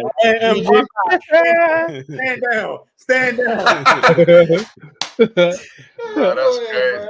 Everybody, I will be terrified. I'd be like, bro, what? Why is Ultron's in the thing? But as a rapper, Coons, how do you feel about AI? Are you going to put it out a future feature on SoundCloud? I would support it. I wouldn't say anything. No, I wouldn't do that. I honestly, I felt like that AI is the same way I felt about social media when it first was popping. Like, I remember when I was in high school, I hated social media. Like, I really hated Twitter. I hated all that shit. I ain't never want to be a part of it because I saw how people could manipulate it down the line. Like, everything seemed good now. It seemed cool because it's in its infancy. But as things grow and things advance, people manipulate simple shit. So I just think right now we in a time where people are devaluing humanity, and like a lot of people they want to be perfect, and that's not even no real shit. And evolutionary, we not we not embracing people's humanity, who we are, what we could produce. Like, human error is a beautiful thing. Like, when I think about certain songs, like what you're talking about specifically, it's certain chords or certain notes that people hit on accident. Like, I think about jazz and stuff. Like, I don't think an AI could ever make jazz because jazz don't make sense. Like, if you really want to break it down, it don't make sense. So it's like certain things that a human would do on accident or a human would do because they feel a certain way. You can't program that. Like, you can't embody certain things. So it's the same way when it comes to like women and BBLs and stuff like that. Like, we have this society has this idea of how things are supposed to be, and we don't embrace what we are. And I fear that this Babylon, bro. I ain't even been funny. Like, shit gonna get terrible in America, bro. Like, I really want to leave. Like, I really want to leave America. Like, I don't like where we going at all. Where would you move? I don't know. I want to go to Africa. Like, I've never been, but I want to go to a country in Africa. I want to experience it. I want to be with my people. Like, I don't know what that's like. I mean, kind of, because I'm in PG, so, you know, I'm around a predominantly black area, but not black everything. Hey, go ahead. For real. Nah, for real, bro. That's how I feel, man. Like, go ahead and put it, bro. I said, nah. Go crazy. That's what I said. I don't like where it can go. I do see the benefits with certain things, like you know, my mom was talking about how I can help with school. I know, like little kids who use ChatGPT with like papers and stuff. Like, so I see how it can help, but come on, man, that's a lot of information that you feeding a program that's gonna learn.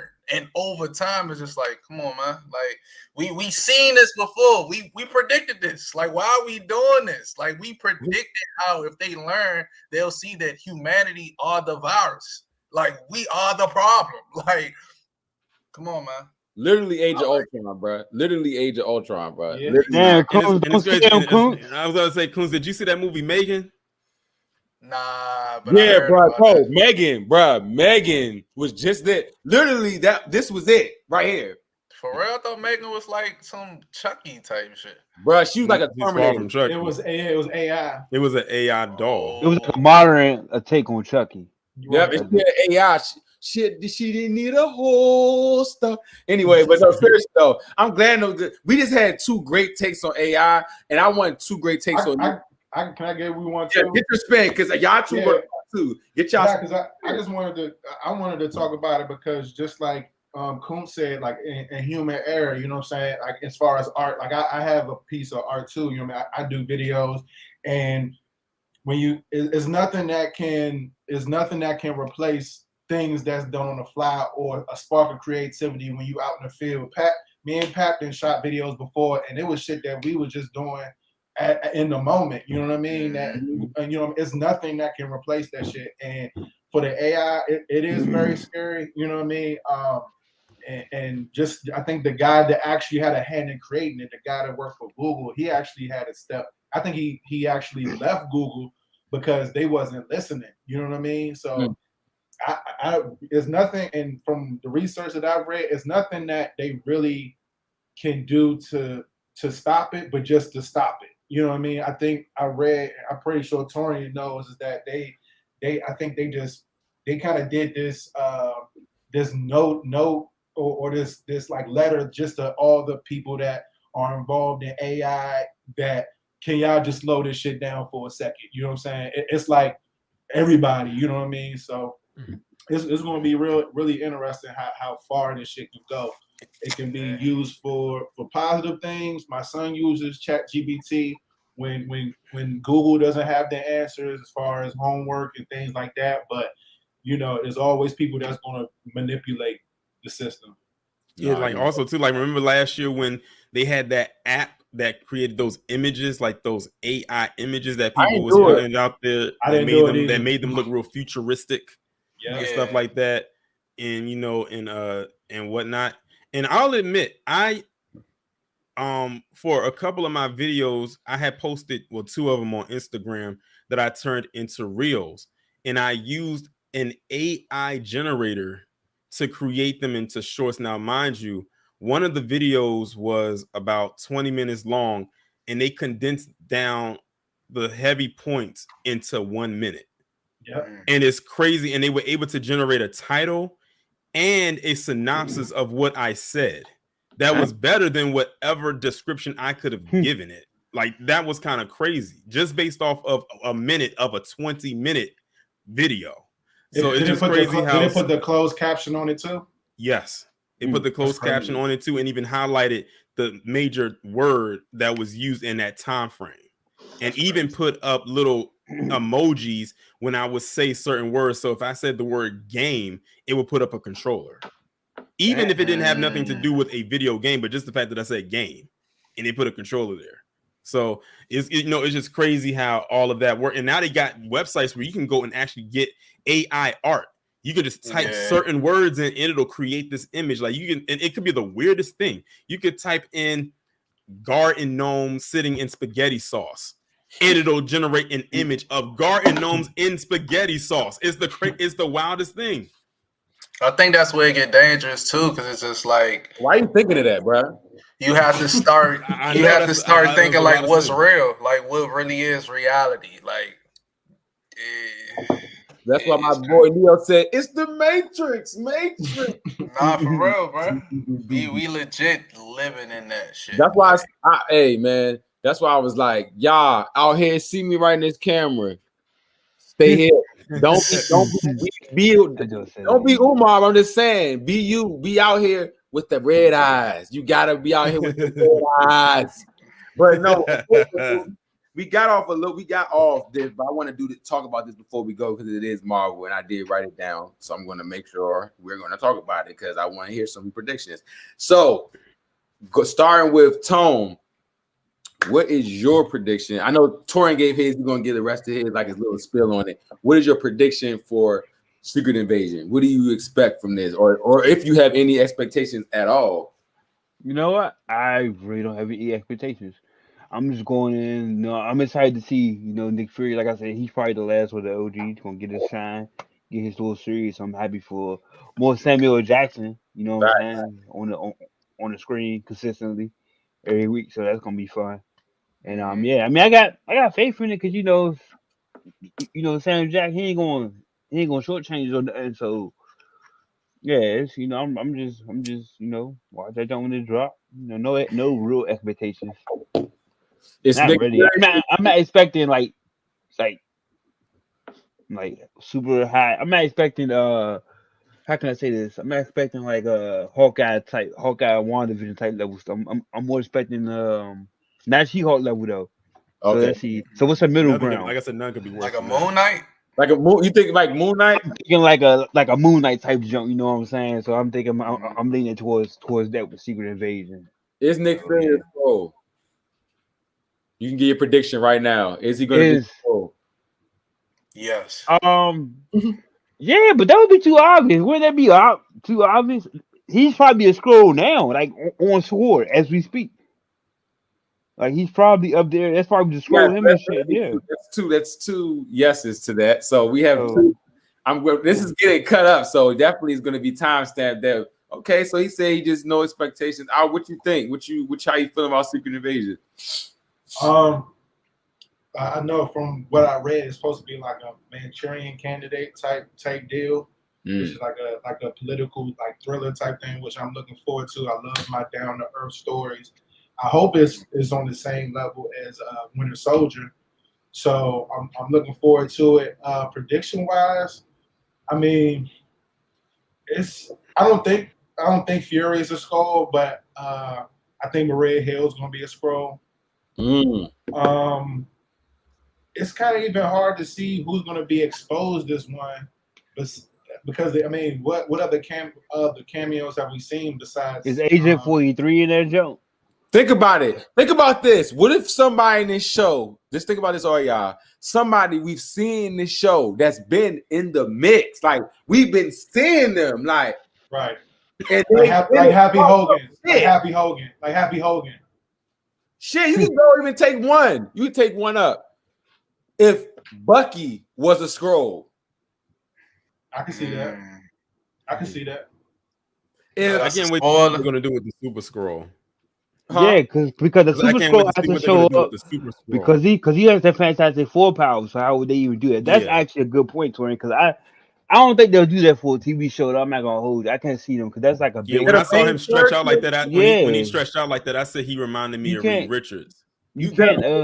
I can see. I don't think they're gonna involve the Super Skrull. Yeah, because that's too powerful. Yeah, nah.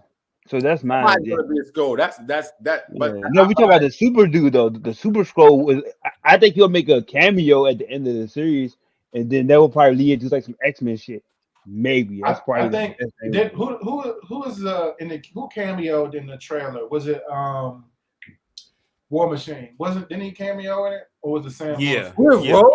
Rhodey. Rhodey could be one too.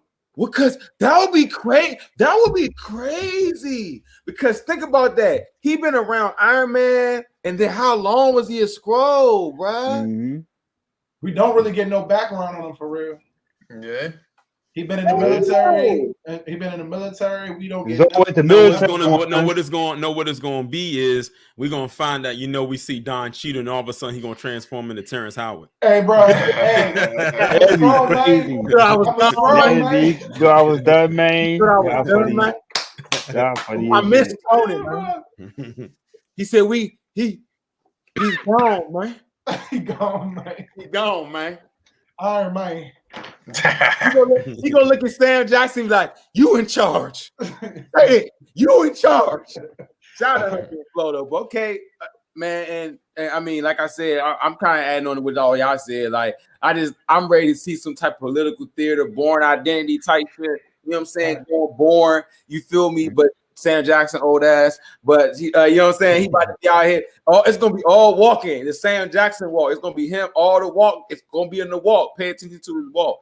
Because if you pay attention to his walk long enough, you might miss the stick. You feel me? Even though you think they're gonna let him say his line in there? Even though we say that Samuel Jackson looks so wild with a gun, I don't know why, but he just doesn't look right with the glick. He's gonna have a lot of glicks in his joint. He's gonna need them because they on his ass for sure. And he's like 80 at this point. Come on now. So shout out to Secret Invasions. We'll see how it goes. So y'all definitely pull up June 21st. June 21st. Now this is the before we go thing for y'all. It's one we can decide right here, right now, so we can see. The niggas want to see Do y'all want to see Transformers as a group, or do y'all want to see Miles Morales as a group? Miles Morales. Yeah, I had to agree because I'm not really interested. I don't know what's going on with Transformers. I actually don't know what's going on. Transformers, it got I my don't know what's heart, going on, bro. That's my father shit, bro. I'll admit that I felt off of Transformers after Shia LaBeouf after Shia left. Yep, I was like, I'm good, bro. But this one right here actually looks like it's pulling me back in because it has Beast Wars and it's an origin story. That's sweet though. Like, I like this is an origin story. So this is before Shia's character came in. Wait, this is the origins? This is like an origin story. Yeah, this takes place back in the 90s. This is before Shia's storyline. No, I know about the Beast War. I know about the Beast Wars and stuff. I used to have the Beast toys. Yeah, I did too, for sure. I keep seeing the ape. I'm like, bro, that was my favorite character on Beast Wars was the ape. They was going Cheetor. Oh my god! So and they're bringing other new characters in, like Mirage, who everyone kept thinking was Jazz, and they're like, "No, it's Mirage." I was like, "Because Jazz doesn't do that," but okay. Then they're bringing in RC, which is like the first female Transformer. It was a Pontiac Solstice in like an older movie. Is Starscream coming back, bro? Probably. No, that was my man though, bro. I saw a tweet, a meme where every time like Megatron like dies, he just like, I'm running to the side. right back. Right back every time. And then the thing that also got a lot of people excited was because in the second trailer they mentioned Unicron, which is basically their version. Yeah, I remember that. Basically their version of Galactus. Yeah, that actually made me want to see that. What am I? Oh, that actually made me not want to see it. I mean, made me want to see it, but I just don't know what. I was on Amazon Prime yesterday looking at the Transformers movie. And I'm just like, I don't know what. And they also incorporating the human being able to get a suit. Like when he puts the thing on, it'll turn his whole body into like a Transformer. So he can fight with them. I think so they actually make it so they're actually incorporating the humans into the fighting. Me too. Which is directly yes. Transformer just has my heart. I know everybody say they hate after Shia LaBeouf, but I'm still one of them guys that was still watching it. I will go watch this. Like this one actually looks intriguing. On film. Like that giant is just epic. So okay. Let's say but nobody said anything about Miles Morales. So what's going on? I will just put it this way: majority rules. Either way, because like you're not gonna lose either way. Torian, I think you the tiebreaker because I say Transformers. Okay, we got we got one Miles Morales and Alf. I got Miles. We got two Transformers. I'm gonna keep it. So it's down to me and you. Yes, I'm gonna keep it. I'm gonna keep it a whole bean though. I'm gonna keep it a bean with y'all. I gotta go see Miles Morales. Only because I got the Miles Morales ones and not one. So you got them? Checking those out. Okay. I'm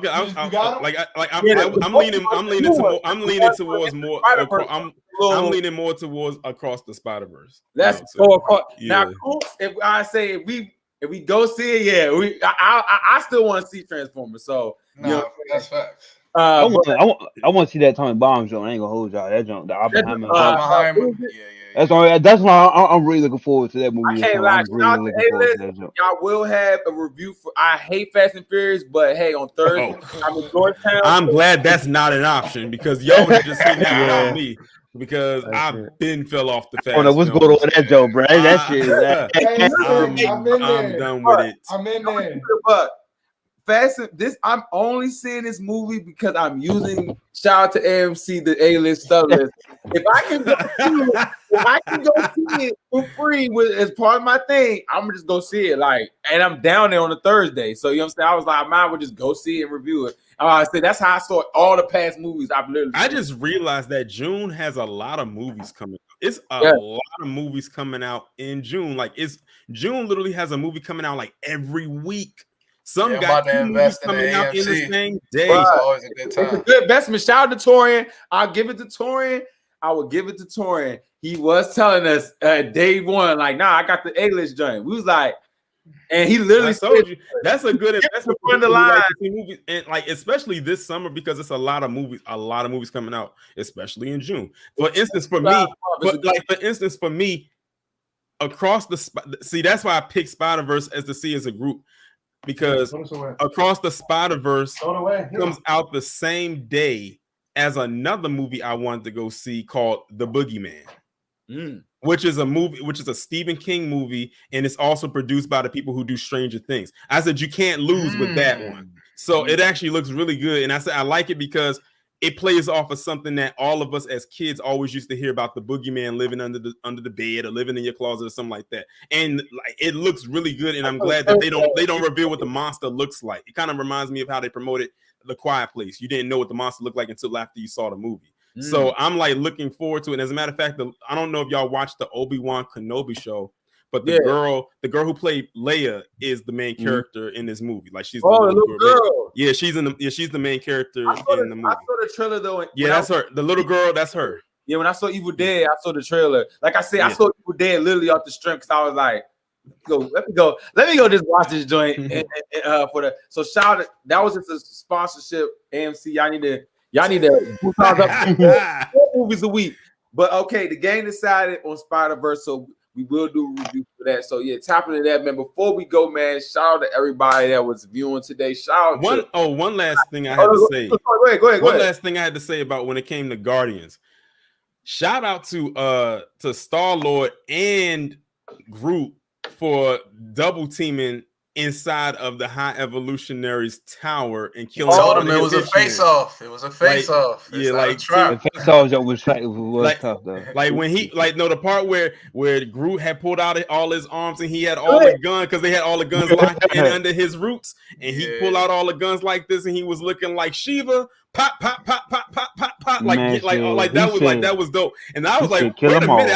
I said, wait a minute, they going all out because when did Groot be able to grow wings? Because he just jumped out that window and he grew these wings. And he grew these wings and Star-Lord. I didn't know he was actually going to do it. They just dropped the Funko Pop of that with the wings.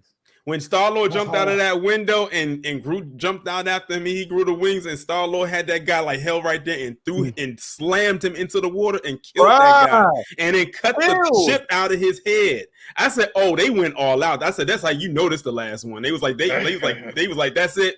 We going all the way in with this." Dang, Star-Lord kept Groot like the whole stuff, like real live. Like that was his host, the real live. He had like all his guns in this like tree. Right there, like under the roots, and was like pulled them all out. He said, and that's the thing Kunshi was saying that was just so funny. He really kept telling him it's a face-off, bro. Stop calling it a trap. It's a face-off. It's a face-off. We going up on them real live. Hey, shout out to the great takes tonight on Guardians of the Galaxy Volume 3. Y'all know we loved it. We saw it as a gang. So the next gang review will be Spider-Verse, Miles Morales. Y'all Part 1. It's crazy because we know that movie. Because we know that movie's going to end on a cliffhanger because it's split into 2 parts. So it's like when it ends, like, damn, we gotta wait till next year. Hopefully they got their script. Hopefully they already made it. But they're just releasing it next year. At the end, a Dr. Umar Spider-Man gonna pop out and be like, "You're not even a boy." Hey, hold on, time out. He already made a statement because he said this black superhero is chasing this white bunny. He already.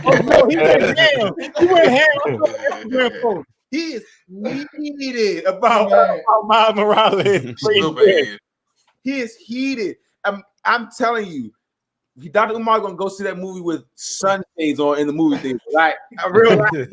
I seen that post the other day when he was literally like, I said, "Yo, he don't miss it," and me subconsciously not thinking about it. I'm like, I'm not even thinking about that. And then I was like, damn, now that I think about it, what? I'm like, why you gotta pick Gwen? Yeah, I say, hold on, but his Wakanda Forever joint was it made me a little tap my head a little bit too. And he said, "You got these black people getting their ass whooped by these Mexicans." I said, "God damn." Hey, boy be wilding, but that's him though. You know what I'm saying? But I'd be like this. It'd be like that little Bad Bunny gift where he'd be looking out the window. He'd be like, I'd be like, I agree with that. He can drag for that shit, but I agree with that a little bit. Nah, for real. I already knew what the kind of thing people was gonna come up with just that movie alone, especially in that part right there.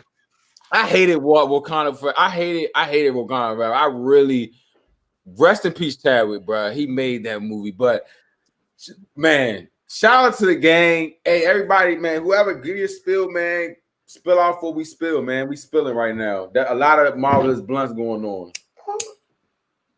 Should I go first, man? Like you said, it was always good to link up, man. It was Guardians of the Galaxy, 10 out of 10 for sure. And you know, press play if you love me out everywhere. You go stream that Apple Music, Spotify, whatever. Press play if you love me. Yeah. I said that song sounded fire. I told you it had like a mid 2000s, early 2010 sound. Like I missed that sound. I mean, like I was a teenager when that sound was around, so I will always remember it or know it when I hear it. And when I heard it, I was like, yeah, I definitely heard that sound. Yeah, that's hard. No, I'll go next. Oh yeah, go ahead. Shout out Coons. Yeah. Definitely had a good time, linking up. Oh, by the way, Pap, I had Pap and Lex cracking up the minute they got in their seat because what did I have with me? Bro pulled out the hey yo, it was bro, like I swear it was behind the scenes. Is that a sandwich? I'm trying to tell you. Bro, he was like, I was like, yo. Ain't like they was, God, you can smell it. You can actually smell the sandwich. Ain't like they was checking anybody. Actually, bought me a sandwich. Like right there. Listen, I'm the king of sneaking food in. Okay? On the whole stuff. the minute that Pat and Lex sat in that shit, I had tapped him on the shoulder and he looked over. I held it up and Pat started cracking up. He tapped Lex and she started laughing too, but they didn't want to laugh too loud because the movie was going on. So when I had showed them that, I said, I gotta do it because I always mess with them whenever I sneak food in. Mm-hmm. Make sure to make that pot belly stop on the way there. But I definitely had fries too. I swear, I didn't have fries. Pot bellies don't sell fries, but I had a good time overall. It's always a good time whenever we get a chance to come together and link up and see films. Because the last time we did was Ant-Man. That wasn't like the best film or anything like that. And I said it's crazy because I had teased Pat about it a little bit in the chat. I said we've all seen the movies that we wanted to see. Like, for Lex, it was Avatar, which was like, financially, that's in another stratosphere. Mine was Wakanda Forever. It wasn't, financially, it wasn't beating the first one, but it was still successful. And I said, we don't know what tone going to be, but I think it's pretty obvious. It's going to be up there. But when it came to Past movie with Quantumania, I was like, I said it kind of hit that you gotta hit the brakes on that one, but it is. It's like literally seeing like I felt like I was in the movie, bro. It was just everything was just going bad. Angus locked up.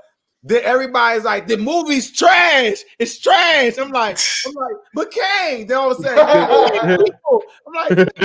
I'm like, but it's coming out on Blu-ray soon. Nobody, we don't care. We don't care, bro. You know what it was? Jonathan Majors he probably didn't even really care because he's like, if the movie is bad, I got a backup with Creed 3. And he did have a backup with Creed 3 because that was financially better. Ant-Man and Wasp. Look, Ant-Man and Wasp is about to actually be released on Disney Plus and they lose 4 million subscribers today. What are they doing to my movie, bro? So everybody's the movie on the little list coming soon was like, nah, fuck that. I'm getting off Disney Plus. Fuck that. So no. I actually enjoyed Quantumania. Me too. I did. I like the parts with Kane. I just watched it again yesterday. What Tone just said. Dead ass though. I just like the parts with Kane. Then my man Mr. Pirate and Ant-Man Wise like, no, go on Disney Plus. You can't even enjoy it like that. Like Tone said, Tone said, let's be real here. Like Tone said, everybody really came to see Ant-Man because they wanted to see Kane. Like, really, that's the character that people came, to want to see. And even even with that, he really couldn't save the movie. But I mean, his performance you're always going to get a good performance out of him. So I said that this year in particular, all the movies that I saw that were non-superhero based, I liked all of them. The last non-superhero movie I saw was Super Mario Brothers, and that's the first $1 billion movie of the year. And I knew that movie was gonna make $1 billion. Mm-hmm. I knew that movie was gonna make $1 billion. So I'm glad that it's it's doing very well because I had my issues with it, but I really still overall enjoyed it. It brought us nostalgic feeling back to me. But overall, great experience with Guardians, a great send-off for these characters, a good closing. They owe me, this franchise owes me nothing. This was the perfect wrap up. This is the perfect wrap up for this series, for these characters. I'm looking forward to seeing what else they're going to do with them going forward. It's going to be interesting to see how they're going to bring them back into the fold, especially since now they've pretty much all gone their separate ways to do their own thing, whether they're still with a team or they're doing their own solo type of thing. So I guess we'll wait and see, and who knows how long that's going to be because of that damn writer strike. But yeah, I don't have a crystal ball, so I can't predict what the future going to be looking like for anything, not just the MCU, but DC, anything outside of that. The 2023 is looking bright, but that 2024 is looking kind of bleak. Man, we'll see. We'll see what happens. Daddy's East, man. I said no. Listen. I was about to say. I was about to say 2024 gonna be looking like about as dark and dim as Alf's room before he tapped the screen to open the brightness back on up. Bro, I'm trying to tell you, it's gonna be a Disney show that's supposed to be like a Marvel joint. It's gonna be like a reality show. I wanted to be like, so I'm tired of Vision talking shit about me behind my back. It's gonna be all reality show shit and get down like a motherfucker because they be definitely wilding on Zeus. But Alf, man, get your spill, man. The link up was dope. You know what I mean? Even get to chop it up with y'all. You know what I mean? Good to see y'all in person. Guardians A+. I'm probably gonna go back and see it, which I haven't done with a movie in a long time since maybe Infinity War. Before we go, you know what I'm saying? Send prayers to Electro, aka Jamie Foxx, because we don't know what's going on with him, you know what I'm saying? So, like, you know what I mean? Talented actor, generational talent. Hope he's doing all right. And if y'all doing anything, and anybody out there on the channel, I'm trying to link up at the BlurredCon. That's my birthday weekend, July 7th through the 9th. You know what I'm saying? So if y'all doing anything, I'm gonna try. I've never even been to one of those cons before. Have any one of y'all been? Have any of y'all been to one of those? Because I've never been to that jump. No, I haven't been to a convention at all. What's it called? It's called BlurredCon. It's basically like Black Nerd, but they got. It's in Arlington. Yeah, they got the yellow, the black yellow plot. That's wild to say. The yellow Power Rangers that were black actors. They there, and they got, you know what I'm saying, the toys. They got comic book artists. You know what I'm saying? It's gonna be dope. I never knew where that joint was at. I ain't never. It's gonna be in Arlington. But that's it, y'all. You know, good seeing y'all again. And Loki season 2. That's what I'm looking forward to. All right. Yeah, you'll be waiting till October. I'm ready to go to BlurredCon, whatever we gonna do, cause you know what I'm saying. Cause I'm with that. No, I'll just let me know for real, cause I really we can slide. Tone spilling. Oh, Mago. All right. Shout out everybody for coming through, man. Appreciate y'all. Marvelous Bluntz, man. Everybody holding it down. The movie link up, definitely litty. Can't wait for the Spider-Verse joke, because I gotta watch the first one before I watch. You haven't seen it yet? I haven't seen it. I only haven't seen it because it was animated. And it's on Netflix, right? Movies.com, I'm telling you. But it's actually on Netflix, so I'm gonna check that joint out. Because I do want to see Spider-Verse. That joke looks sweet. I thought it was good. It's good, bro. Yeah, like it's really, I just didn't watch it yet. So I'm definitely gonna check that out. Spider-Verse? Nah, I always went past it. You need to watch it. It's literally on my list. I just haven't watched it because like House of Dragon, all that stuff was on. And I was like, I was more into the fancy.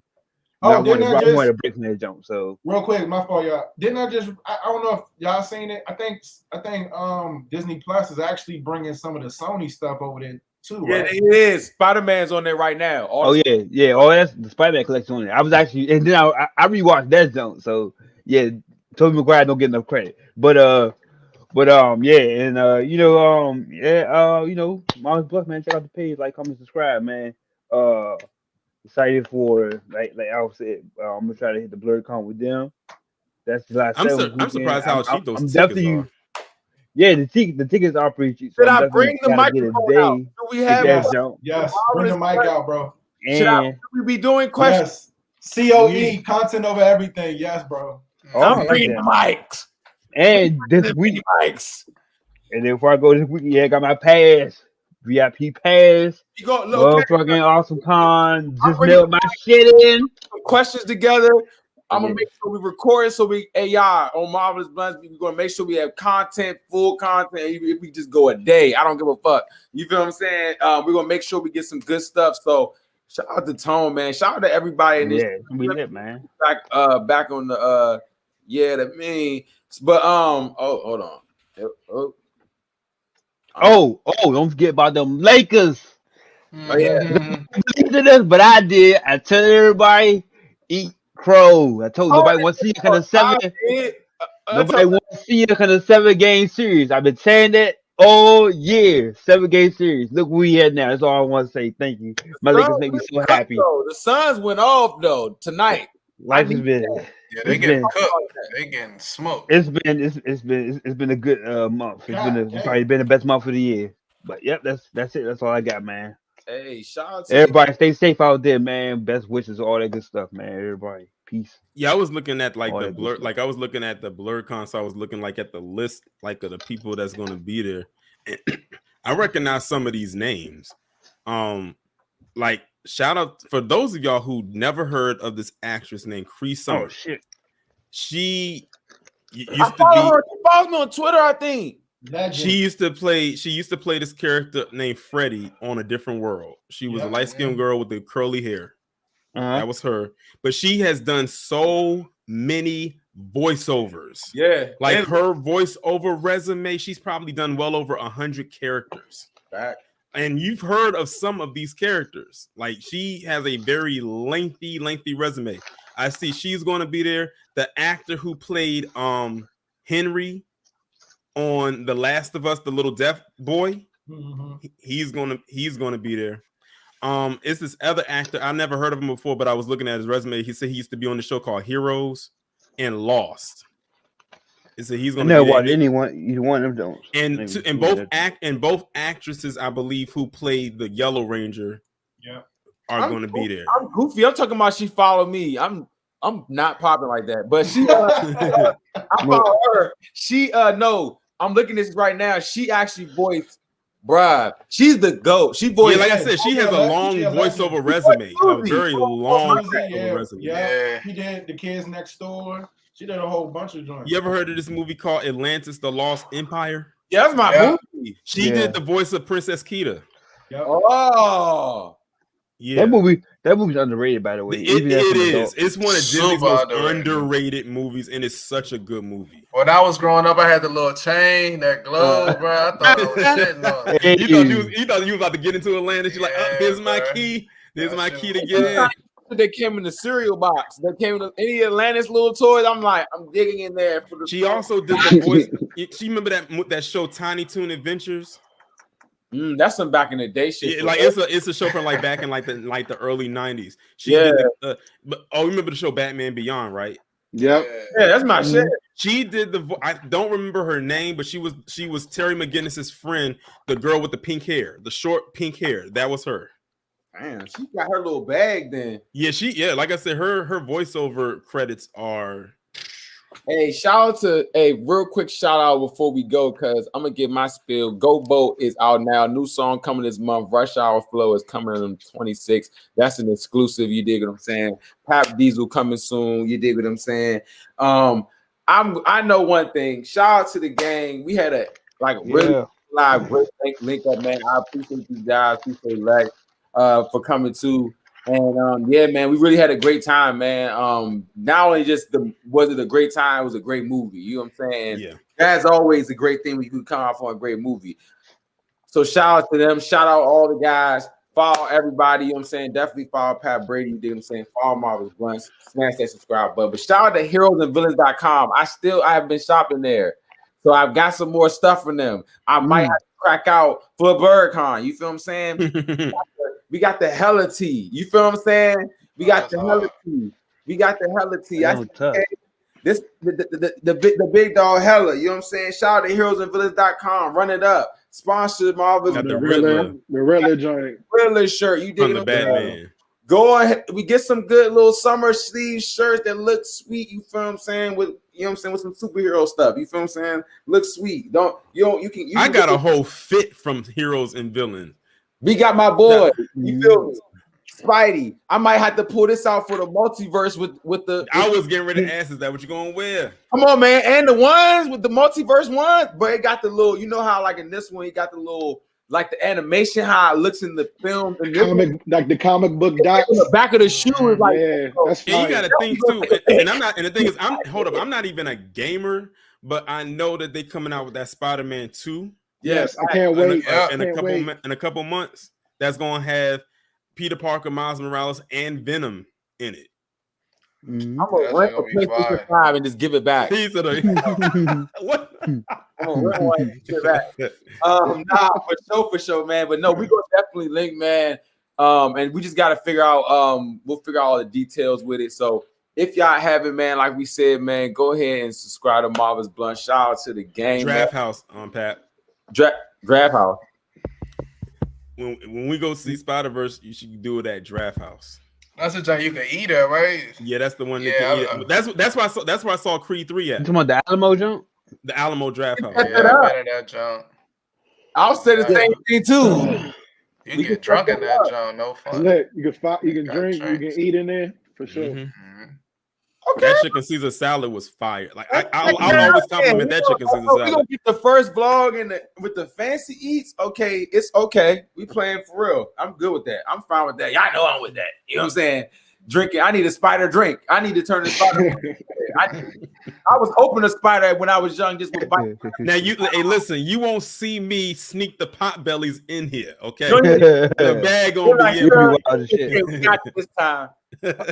You like no sandwich, but man, before we get out of here, man, like I said, I appreciate everybody rocking and rolling with us, man. Shout out to the gang, shout out to everybody doing great things. And like we said, man, Guardians of the Galaxy 3 was great, man. And this is our Guardians of the Galaxy, and we gone lighters all the way up. Yes,